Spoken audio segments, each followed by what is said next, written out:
महायुती सरकारचा महाशपथविधी सोहळा मुंबईच्या आझाद मैदानावर पार पडला। देवेंद्र फडणवीस यांनी मुख्यमंत्री म्हणून तर एकनाथ शिंदे आणि अजित पवार यांनी उपमुख्यमंत्री म्हणून शपथ घेतली। पंतप्रधान नरेंद्र मोदी, गृहमंत्री अमित शहा यांच्यासोबत केंद्रातील अनेक दिग्गज नेते, सेलिब्रिटी, संत महंतांच्या उपस्थितीत हा सोहळा पार पडलाय।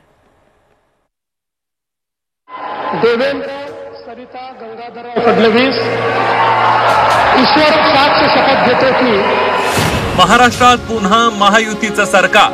मी महाराष्ट्र राज्याचा मुख्यमंत्री म्हणून माझी कामे निष्ठापूर्वक व सत्सद विवेक बुद्धीने पार पाडेल। देवेंद्र फडणवीस महायुतीचे कॅप्टन।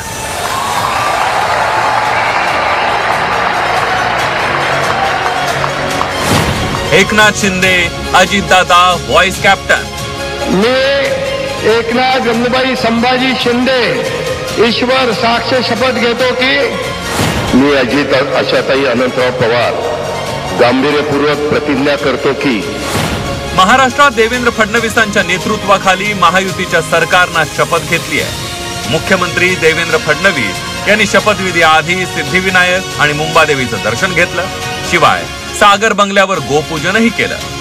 महायुती सरकारच्या शपथविधी सोहळ्याचं उत्सवी वातावरण आज पाहायला मिळालं।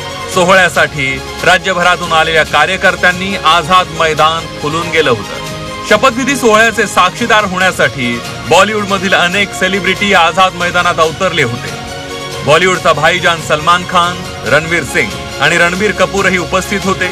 माधुरी दीक्षित, विद्या बालन, जान्हवी कपूर शपथविधी सोहळ्यासाठी आल्या होत्या। भारतरत्न सचिन तेंडुलकरही सहकुटुंब हजेरी लावून सोहळ्याची शोभा वाढवली। आझाद मैदान हाऊसफुल झाल्यानंतर गर्दी सीएसएमटी पर्यंत पाहायला मिळत होती। रस्त्यात अनेक ठिकाणी लाईव्ह स्क्रीनिंग ठेवण्यात आलं होतं। लाडक्या देवाभाऊंनी शपथ घेतल्यानंतर फटाक्यांच्या आतषबाजीत एक जल्लोष करण्यात आला।